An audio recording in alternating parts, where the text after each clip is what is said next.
얼마 전에 힘들게 목회를 하시다가 결국 그 월세를 내지 못해서 쫓겨나다시피 한 목사님이 계셨어요. 안타깝기도 하고 또 속상하기도 하고, 저 위로 겸 몇 분 목사님들과 만나 같이 이제 식사를 하게 되었습니다.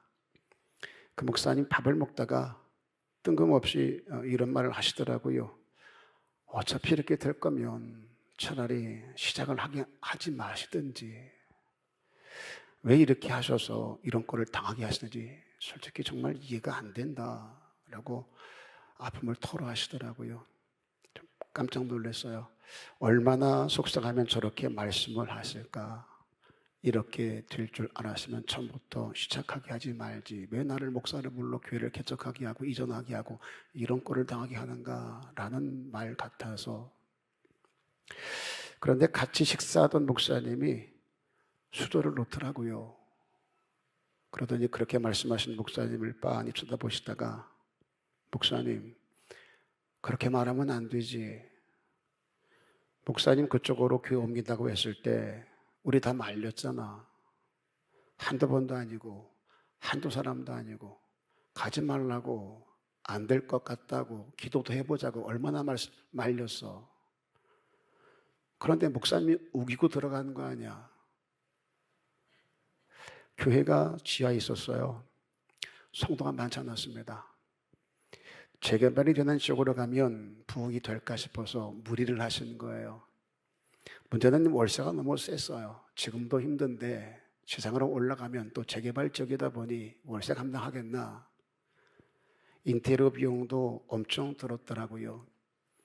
그렇게 빚을 내서 지상으로 옮겨갔습니다. 딱 하나입니다. 그렇게 좀 좋은 곳으로, 환경이 나은 곳으로 지상으로 올라가면 성도들이 오겠다 싶었던 거죠. 그런데 계획대로 되지 않았어요. 결국 새가 밀려서 결국 나오게 된 거죠.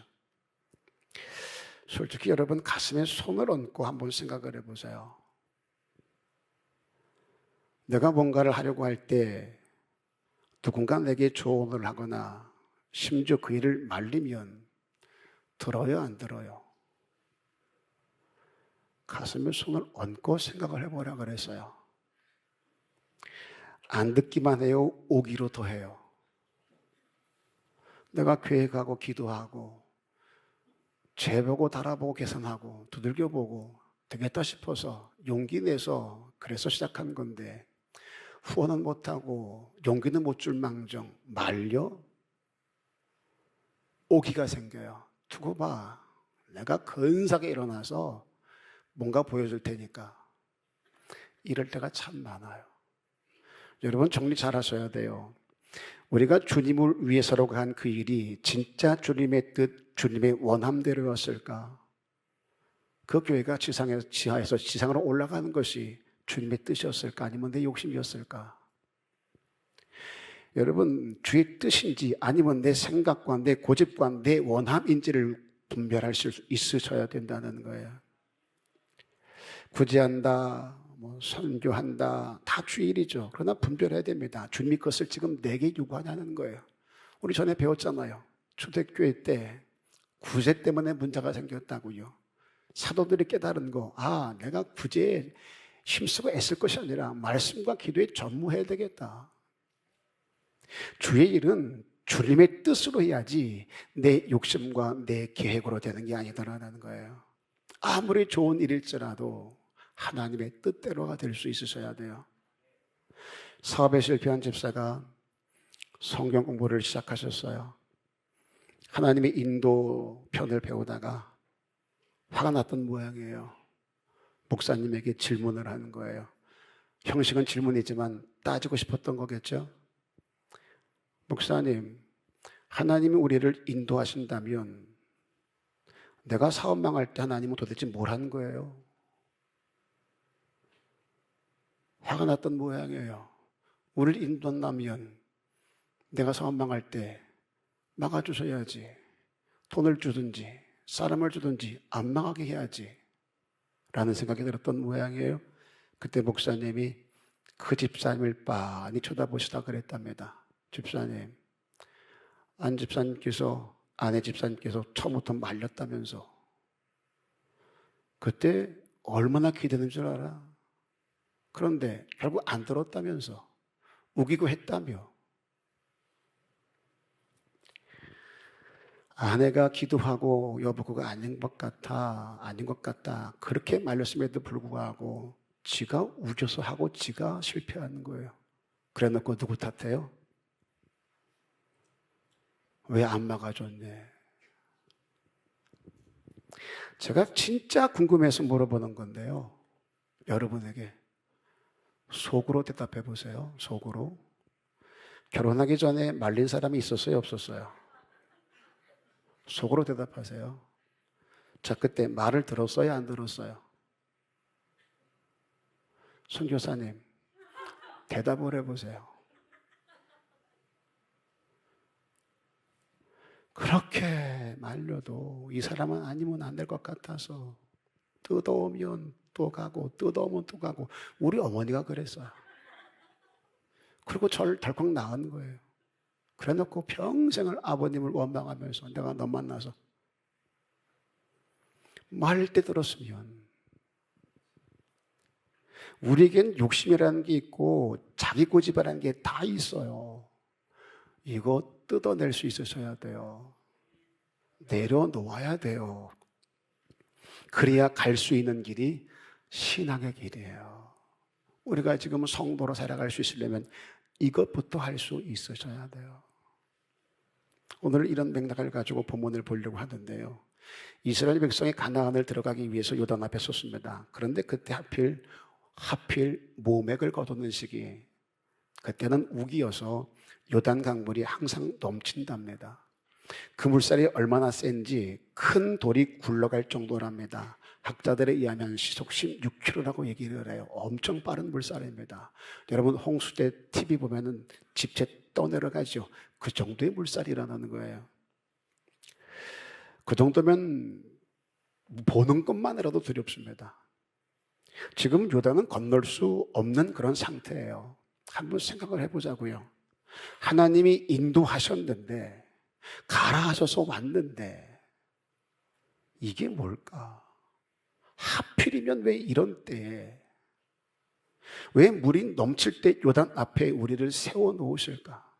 그 많고 많은 시간들 가운데 40년을 돌았는데 왜 이때 여기다 우리를 세워놓을까? 이런 마음 안 들까요? 살다 보니 우리 삶에도 이런 요단이 참 많이 있습니다. 믿음으로 산다고 살아요. 순종한다고 했어요. 그런데도 하나님은 이런 요단 앞에 우리를 세울 때가 있다는 거예요. 기도 안 한 거 아니에요. 말씀을 안 들은 게 아니고 순종 안 한 게 아니에요. 하란 대로 다 했음에도 불구하고 이런 어이없는 상황들을 만날 때가 더러 있더라고요. 그렇게 내 힘으로 해결할 수 없는 문제를 만나게 됩니다. 자식의 문제요.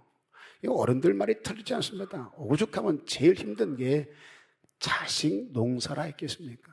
이런 말도 했죠. 겉으로 낫지 속으로 낫나요? 내 새끼지만 내 맘대로 못한다는 거예요. 아무리 노력을 해도 또 안 되는 게 있습니다. 돈이요, 이거 돈. 밑 빠진 독에 물 붓기예요. 가져다 부을 물도 없었겠지만 웬만큼 부어서는 우리 환경이 해결이 되질 않는 거예요. 속된 말로 버는 건 쥐꼬리인데 들어가는 거는 속꼬리고 말꼬리요. 얼마나 들어갈 때가 많은지. 절약하고 아끼고 그렇게 살아도 사라지지가 않을 때가 얼마나 많게요. 그러니 나이가 지긋이 한 60대면 절망감이 와요. 이게 뭔가? 난 뭐 했나? 그냥 산다고 대충 살아야 게 아니더라고요. 가다 보니 내가 해결할 수 없는 요단들을 엄청 많이 만나게 됩니다. 그 요단들을 건너지 않으면 가나안도 없어요. 그때 우리가 해야 될 일이 있다는 거죠.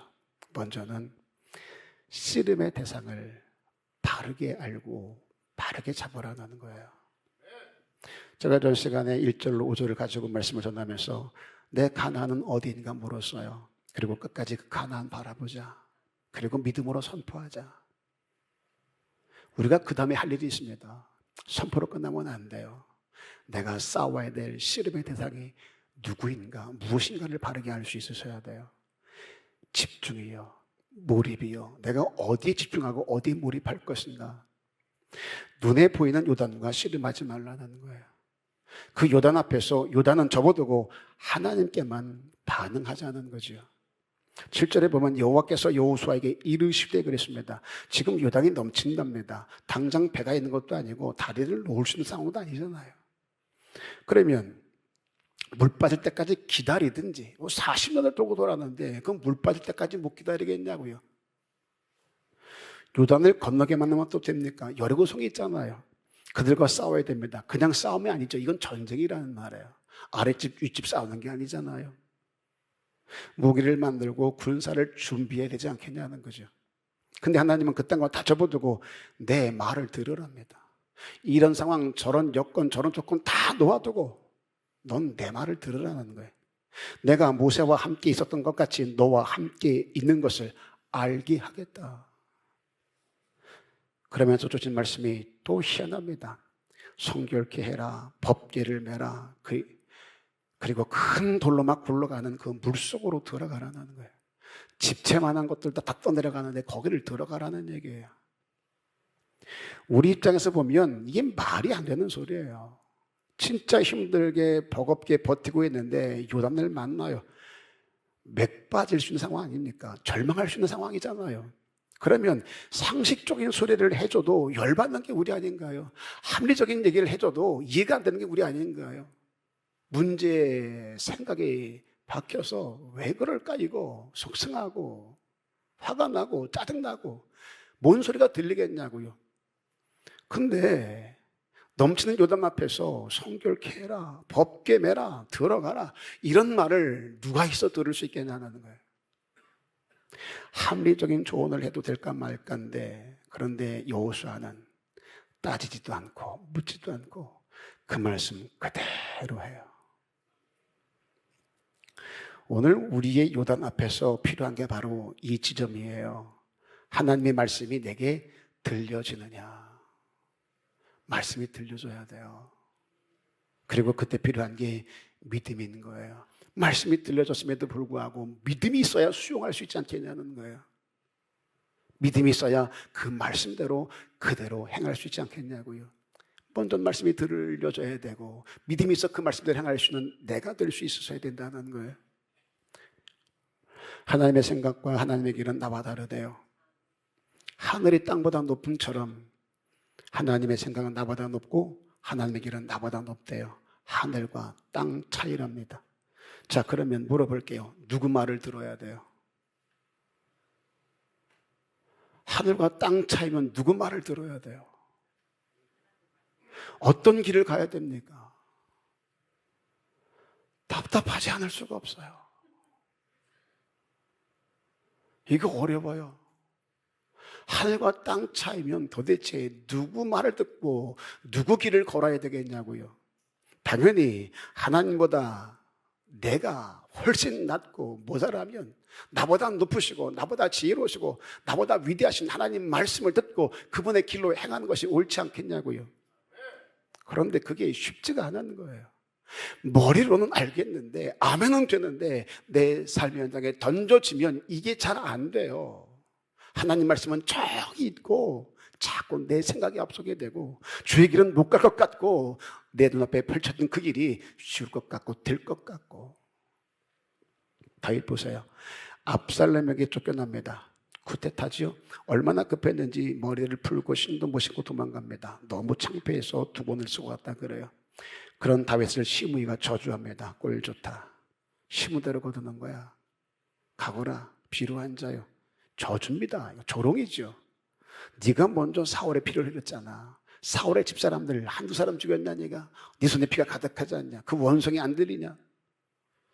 그때 아비새가 노발대발하며 그 목을 베려고 해요. 그때 다윗이 가만둬라. 하나님이 저로 말하게 하신 것인지 누가 알겠냐? 하나님이 시킨 건 줄 누가 알겠냐? 야 가서 다윗을 저주하라. 이렇게 하나님이 시켜서 제가 와서 이러는 줄 누가 알겠냐? 이게 쉽겠냐고요. 그러면서 이렇게 말하네요.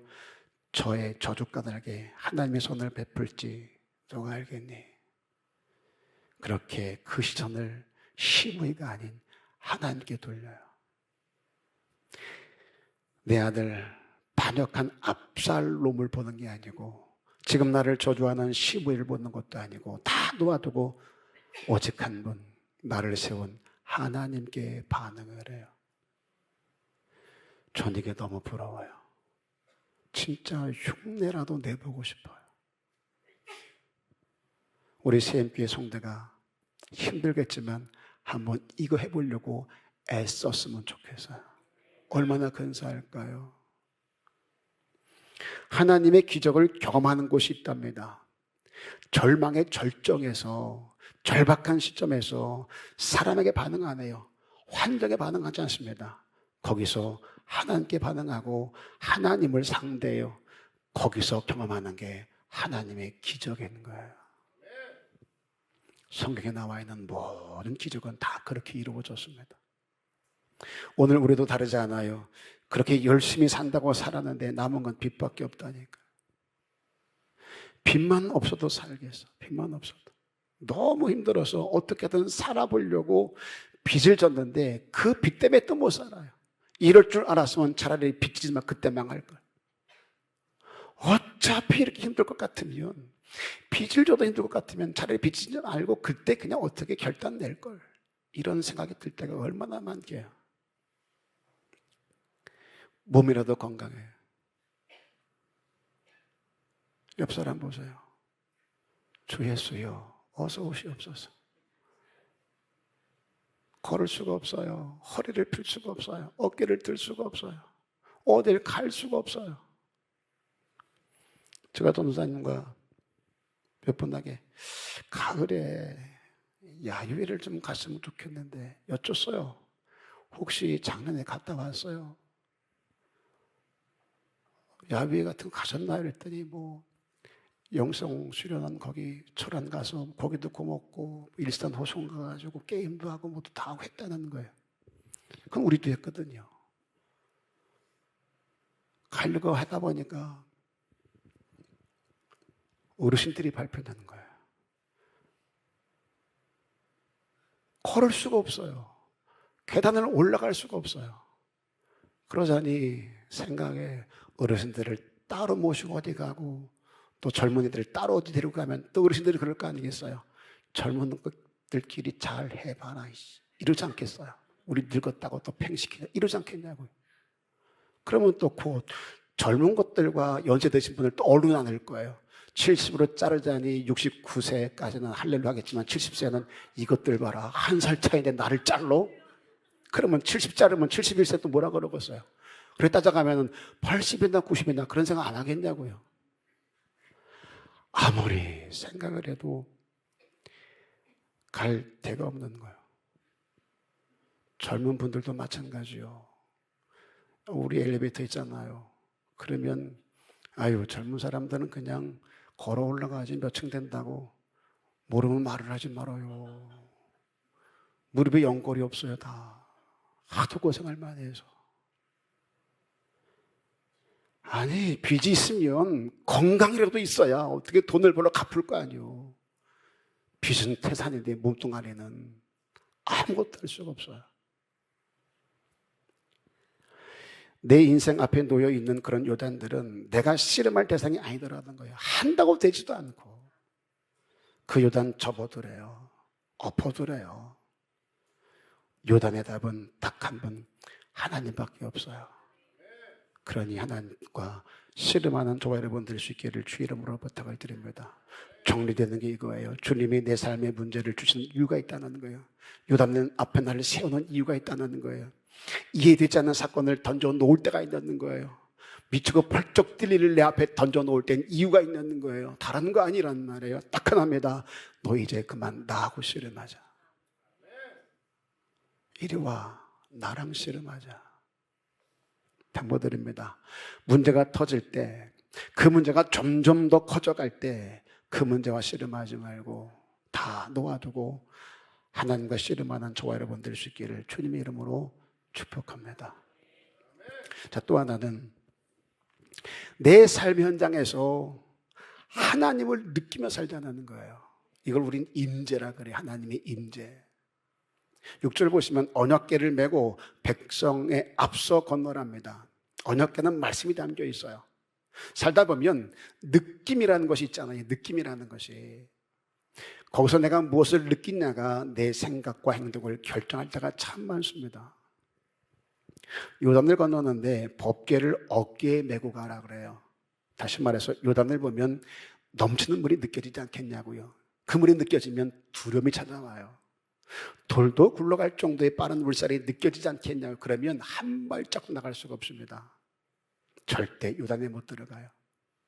그런데 하나님의 법궤를 매랍니다. 다시 말해 하나님이 너와 함께하고 있음을 거기서 느끼라는 거예요.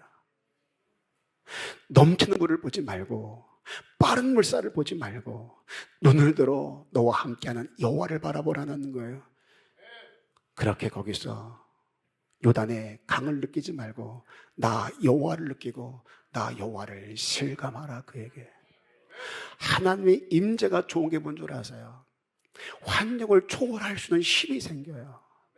환경 보면 답답하지만 내가 할 수 있는 일이 아무것도 없지만 한다고 되지도 않겠지만 그때 거기서 환경이 아닌 여호와를 느끼면 당당해질 수 있어요. 담대해질 수 있어요. 다윗과 골리앗 씨름을 보세요.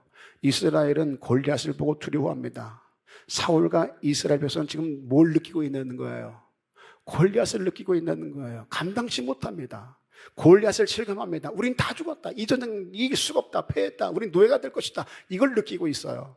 근데 다윗은요, 전쟁은 여호와께 속한 것이라 내가 만군의 주 여호와 이름으로 나가노니 뭘 말하고 있을까요?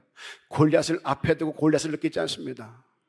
하나님을 느끼고 있어요. 하나님을 실감하고 있어요.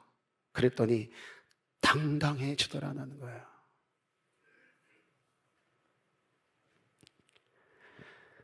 시편 23편은요, 내가 사망의 음침한 골짜기를 다닐지라도 해를 두려워하지 않음은 다윗이 큰 요단을 만났어요. 아까 그 상황이죠. 압살롬의 쿠데타로 수군 뒤집어 쓰고 도망가던 그때입니다. 사망의 음침한 골짜기예요. 그런데 희한합니다. 두렵지가 않대요. 왜요? 이렇게 말해요. 주께서 나와 함께 하심이라. 지금 다윗이 뭘 느끼고 있어요? 골짜기에서 하나님의 법궤를 메고 있는 거예요. 그랬더니 사망이 아니라 하나님을 느껴요. 하나님을 실감해요. 그러니까 두렵지가 않아요. 그러니 시므이가 저주를 해도 하나님이 하게 하신 일을 알겠느냐? 이걸 통해서 하나님이 내게 선을 베풀지 누가 알겠느냐? 여러 가지 힘들고 악조건들, 오죽하면 사망의 음침한 골짜기라 그랬겠습니까? 그런데 거기서 사망의 음침한 골짜기를 느끼지 아니하고 살아계신 여호와를 느껴요. 그랬더니 반응이 달라져요. 살아가다 보니 수많은 사건들을 만납니다. 건너야 되는데 건널 수 없는 요단들을 만나게 됩니다. 거기서 위기를 느끼고 힘듦을 느끼고 사망의 음침한 골짜기를 느끼게 돼요. 이게 우리의 한계예요.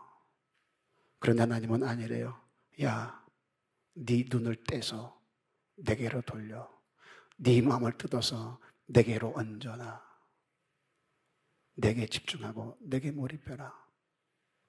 그걸 느끼지 말고 나를 느끼라는 거예요. 너와 함께하는 나 여호와를 느껴라. 내가 너를 통해서 내가 너와 함께하는 것을 많은 사람들에게 알게 할 거야.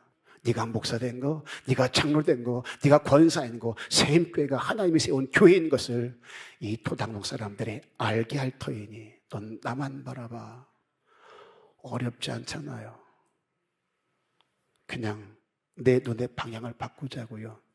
내 마음의 방향을 바꾸자고요. 그게 잘 안 되거들랑 기도하자고요. 그냥 내 엄마 아빠한테 가서 나 힘들어요 우는 것처럼, 필요를 따라서 나 돈 좀 해주세요 하는 것처럼 아버지께 나가서 울자고요. 그리고 구하자고요. 하나님은 다 아신다잖아요. 당부드립니다. 내 경험으로 오늘의 문제를 보고 느껴지는 그 내 느낌 믿지 마세요. 하나님의 말씀이 기준이 된 영적 느낌이요. 그 하나님을 느끼고 실감하는 저와 여러분이 될 수 있기를 주님의 이름으로 축복합니다. 하나님은 나와 함께 하신다. 정리할게요. 신앙의 여정 중에 만나는 요단 앞에서 씨름의 대상을 잘 잡자고요. 그리고 빠른 물살로 표현되는 환경이 아니라 거기서 나와 함께하는 하나님을 느끼고 실감하자고요. 그렇게 내 앞에 있는 요단을 다 건너서 아버지가 내게 주는 가나안을 다 밟으실 수 있기를 주님의 이름으로 축복합니다. 축원합니다.